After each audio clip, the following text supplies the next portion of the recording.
Hello friends, ഞാൻ ഇന്ന് ഒരു ബീൻസിൻ്റെ തോരനാണ് ഉണ്ടാക്കുന്നത്. ഈ ബീൻസ് വളരെ നേരിയതാക്കിയിട്ട് ഇങ്ങനെ മുറിച്ചിടണം. പിന്നെ അതിന് കുറച്ച് പരിപ്പ് വേണം, പരിപ്പ് അല്ലെങ്കിൽ കടലപ്പരിപ്പ്. ഞാൻ കുറച്ച് പരിപ്പ് എടുത്തിട്ടുള്ളത്. ഇത് ആദ്യം വേവിക്കട്ടെ. അത് കഴുകി വെച്ചതാണ്. ഇത് കുക്കറിലിട്ടിട്ട് വല്ലാണ്ട് വെന്തിട്ട് ഉടഞ്ഞു പോകാൻ പാടില്ല. കുറച്ച് വെള്ളം ഒഴിക്കുക, ഉപ്പിടണ്ട, അത്ര മതി.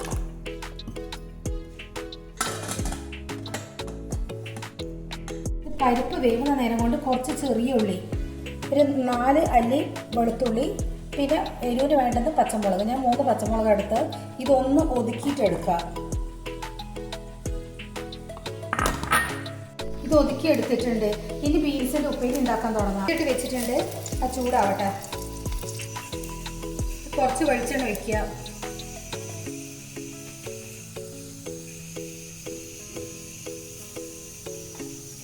കുറച്ച് കടുക് ഇടുക.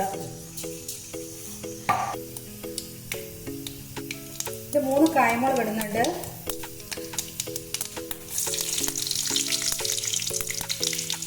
ഫ്ലെയിം കുറച്ച് വെക്കുക.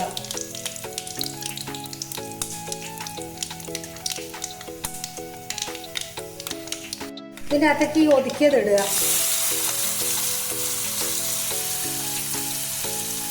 ഇതൊന്ന് മൂപ്പിക്കുക.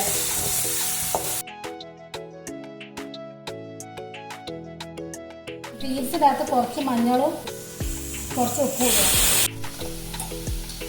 ഇത് നല്ലോണം ഒന്ന് കുഴച്ചിട്ട് ഈ വറവിലേക്ക് ഇടാം.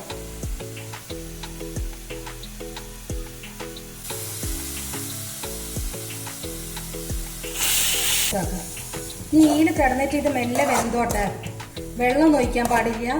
ചെറിയ ഫ്ലെയിമിൽ വെച്ചിട്ട് നല്ലോണം വേവട്ടെ.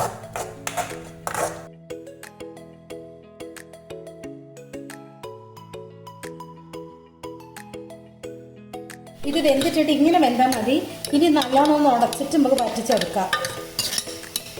വല്ലാണ്ട് വെന്ത് ഉടഞ്ഞു പോകാൻ പാടില്ല.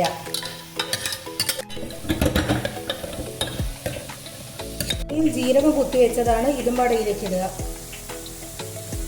തേങ്ങയൊക്കെ ജാസ്തി വേണ്ടവർക്ക് ജാസ്തി ഇടാം. ഇത്ര വേണ്ടാത്തപ്പോൾ തേയില കുറേ വേണ്ടതുകൊണ്ട് നമ്മൾ കുറച്ച് ജാസ്തി തേങ്ങ എടുക്കുന്നുണ്ട്. ശരി, തേങ്ങ ഉണ്ടെങ്കിൽ അതിൻ്റെ ടേസ്റ്റ് ഉണ്ടാവും. നല്ല തേങ്ങ ഉണ്ടെങ്കിൽ നല്ല ടേസ്റ്റ് ഉണ്ടാവും.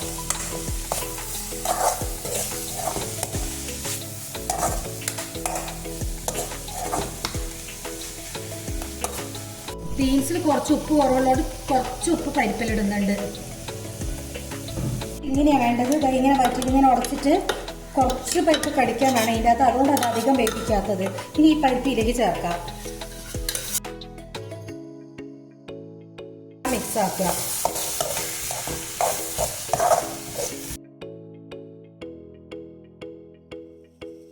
നല്ല ടേസ്റ്റാണ് ഈ ഉപ്പേരി തിന്നാൻ വേണ്ടിയിട്ട്. ഇതുപോലെ എല്ലാവരും ഒന്ന് ഉണ്ടാക്കി നോക്കുക. ഇഷ്ടപ്പെട്ട് ലൈക്ക് ചെയ്യുക, കമൻറ്റ് ചെയ്യുക, ഒന്ന് സബ്സ്ക്രൈബ് ചെയ്യുക.